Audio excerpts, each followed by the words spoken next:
36,5 millions d'euros, c'est le montant de la rémunération pour 2023 de Carlos Tavares, le patron du constructeur automobile Stellantis, qui a été validé par les actionnaires du groupe. Alors cette somme a suscité une très vive polémique, défendue par les actionnaires, pointée du doigt par de nombreux élus. Mais alors, quelle est la position du gouvernement français et que dit la loi alors que certains députés proposent de la changer? Salut, c'est Hugo, j'espère que vous allez bien. C'est donc le sujet à la une de ces actualités du jour, présenté aujourd'hui exceptionnellement par Blanche. De mon côté, je suis actuellement de retour d'un reportage qu'on a tourné et que vous aurez l'occasion de voir dans quelques jours. Je serai donc de retour demain avec la caméra. Merci Hugo et bonjour à tous. Stellantis, c'est donc un grand groupe automobile qui possède notamment les marques Citroën, Peugeot, Fiat ou encore Jeep. Il a été créé en 2021 après la fusion entre le groupe français PSA et le groupe italo-américain Fiat Chrysler Automobile. À sa tête, il y a le portugais Carlos Tavares, 65 ans, qui a fait toute sa carrière chez le constructeur automobile Renault avant de prendre la tête du groupe PSA, puis donc de Stellantis. Et ce mardi, les actionnaires du groupe ont validé à 70% des voix sa rémunération pour 2023, 36,5 millions d'euros. Pas besoin de vous faire un dessin, cette rémunération est très importante, ça représente 100 000 euros par jour, mais il faut savoir qu'elle est aussi en forte hausse par rapport aux années précédentes. Carlos Tavares avait en effet touché 23,5 millions d'euros en 2022 et 19 millions d'euros en 2021. Mais alors, comment Stellantis et Carlos Tavares justifient cette hausse? Bon, déjà, ce qu'il faut bien comprendre, c'est que Carlos Tavares a un salaire fixe à l'année qui est de 2 millions d'euros, soit environ 166 000 euros par mois. Ensuite, il y a des choses qui viennent s'ajouter à ce salaire, comme des primes, des bonus attribués seulement s'il atteint les objectifs, ou encore une gratification pour la retraite. En gros, sa rémunération est en grande partie indexée par rapport aux résultats de Stellantis, et les résultats, eh bien, ils sont plutôt bons. Le groupe a enregistré un nouveau bénéfice record de 18,6 milliards d'euros en 2023, une hausse de 11% par rapport à l'année dernière, et son chiffre d'affaires, tenez-vous bien, est d'environ 190 milliards d'euros. Alors pour défendre cette rémunération de Tavares, beaucoup insistent sur le fait qu'il a redressé une entreprise en faillite, Peugeot Citroën en l'occurrence, qui avait été durement touchée par la crise de 2009. Ses défenseurs soulignent aussi que son salaire est similaire à d'autres patrons de multinationales, comme celui de Tim Cook par exemple, le patron d'Apple, qui a été payé 60 millions d'euros en 2023. Carlos Tavares lui-même s'est exprimé sur cette rémunération au micro de France Bleu Lorraine Nord ce mardi. 90% de mon salaire, il est fait par les résultats de l'entreprise. Si vous estimez que c'est pas acceptable, faites une loi et modifiez la loi. Et je la respecterai. Sauf que vous l'aurez compris, ces arguments ne sont pas audibles pour une partie de la population qui estime qu'il faut changer la loi. C'est d'ailleurs ce que Carlos Tavares défie les politiques de faire. Beaucoup estiment que c'est choquant, avec des patrons qui touchent des sommes de plus en plus importantes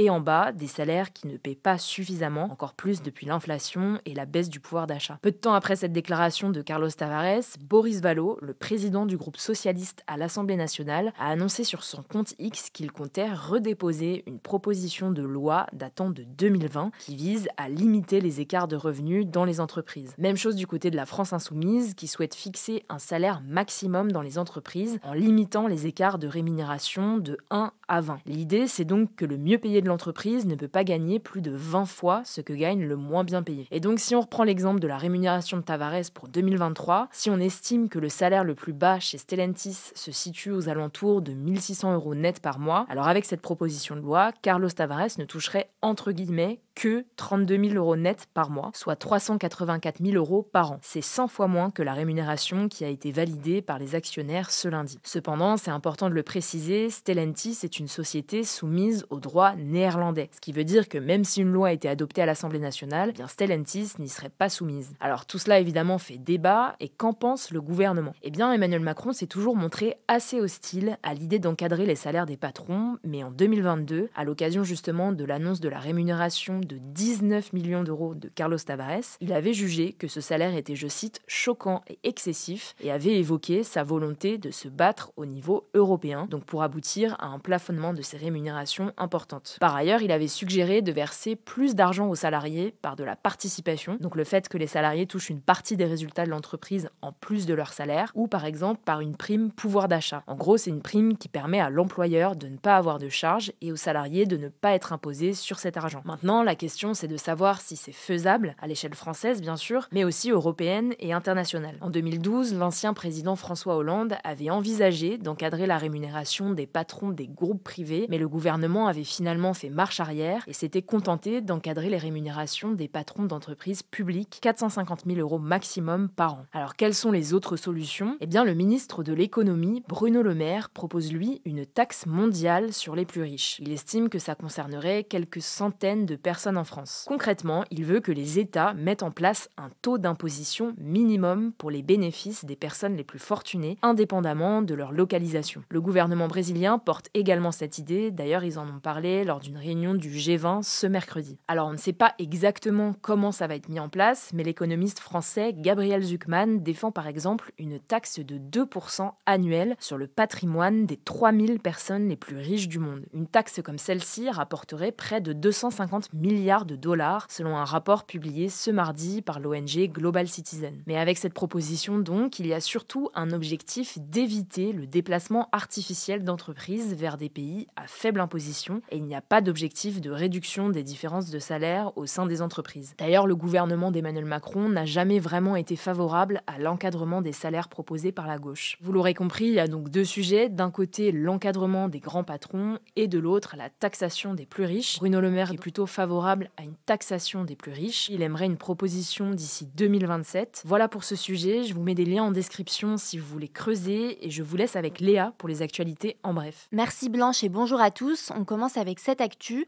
Le Premier ministre Gabriel Attal a fait de nombreuses annonces ce jeudi pour tenter de lutter contre la violence et la délinquance des jeunes. Alors je peux pas vous mentionner toutes les annonces qui ont été faites, mais Gabriel Attal a notamment affirmé que les parents dits défaillants, donc qui manquent à leurs obligations de parents, pourraient être davantage sanctionnés avec des travaux d'intérêt général ou encore des amendes s'ils ne répondent pas aux convocations du juge des enfants par exemple. Autre annonce, les cours d'empathie, donc des cours qui prennent la forme de discussions positives et qui ont été mis en place dans 1500 écoles à la rentrée dernière, vont être généralisés à tous les établissements maternels et primaires dès la rentrée prochaine. Pendant son discours, Gabriel Attal a aussi affirmé que tous les collégiens seront scolarisés tous les jours de la semaine entre 8h et 18h. Le but selon lui, c'est d'éviter que les jeunes ne traînent dans les rues plutôt que d'être à l'école. Il souhaite aussi que les élèves participent aux tâches communes de l'établissement en nettoyant leur salle de classe par exemple. Autre info sur le même sujet, Emmanuel Macron a demandé ce mercredi en Conseil des ministres le lancement d'une grande concertation sur les violences des mineurs, comme cela avait été le cas en 2019 sur les violences conjugales. On vous tiendra au courant. Deuxième actu, toujours en France, le ministre de l'Intérieur Gérald Darmanin a ordonné ce mercredi l'instauration d'un couvre-feu pour les mineurs de moins de 18 ans à Pointe-à-Pitre en Guadeloupe. L'objectif affiché de cette mesure, c'est de lutter contre une flambée de la délinquance dans l'île. Selon le ministre de l'Intérieur, la délinquance est, je cite, de plus en plus jeune et de plus en plus armée en Guadeloupe. Harry Durimel, le maire de Pointe-à-Pitre qui soutient cette décision, avait d'ailleurs qualifié la ville de coupe-gorge en faillite totale. Alors ce couvre-feu devrait donc entrer en vigueur à partir de la semaine prochaine pour une durée de 2 mois. Ça signifie donc que tous les mineurs qui sortiront après 20h pourront être interpellés et exposés à des sanctions. Troisième actu, Emmanuel Macron a jugé ce mercredi qu'il était, je cite, du devoir de l'Union européenne d'élargir le champ des sanctions contre l'Iran. Cette annonce fait suite à l'attaque inédite menée samedi soir par l'Iran qui a lancé plus de 300 missiles et drones contre Israël. Les ministres des Affaires étrangères du G7, qui est une alliance économique notamment composée de la France et des États-Unis et qui sont actuellement en réunion en Italie, devraient eux aussi appeler à des sanctions individuelles. Et du côté de l'Union européenne, les chefs d'État et de gouvernement des 27 pays membres se sont engagés ce mercredi à renforcer leurs sanctions contre l'Iran. On suivra ça. Quatrième actu, 4 lanceurs d'alerte, dont un ingénieur et des anciens employés de la compagnie Boeing, ont témoigné ce mercredi devant une commission d'enquête du Sénat américain pour prévenir de graves problèmes de production de certains de leurs avions. Ils alertent notamment sur les problèmes de sécurité et les défauts de conception récurrents de 3 des principaux avions, les 737, les 787 et les 777. Selon l'un des lanceurs d'alerte, je cite, « Rien n'a changé après les crashs de 2 avions en 2018 et en 2019 qui ont causé la mort de 346 personnes à cause de défauts de conception. » En fait, des doutes sur la sécurité des avions Boeing ont commencé à voir le jour en janvier dernier après que la porte d'un avion 737 MAX s'est arrachée en plein vol. D'autres auditions au cours desquelles des responsables de Boeing et de l'Agence américaine de régulation de l'aviation civile seront appelés à témoigner vont avoir lieu prochainement, on vous tiendra au courant. Cinquième actu, le groupe de pneumatiques Michelin a annoncé ce mercredi qu'il allait mettre en place un salaire décent pour ses 132 000 salariés dans le monde. Alors concrètement, le montant du revenu minimum annuel brut proposé par Michelin devrait désormais pouvoir être jusqu'à 3 fois supérieur à celui du SMIC, qui est le salaire minimum imposé en France. France. Par exemple, à Paris, le salaire annuel brut décent, donc le salaire minimum appliqué par Michelin, s'élèverait à 39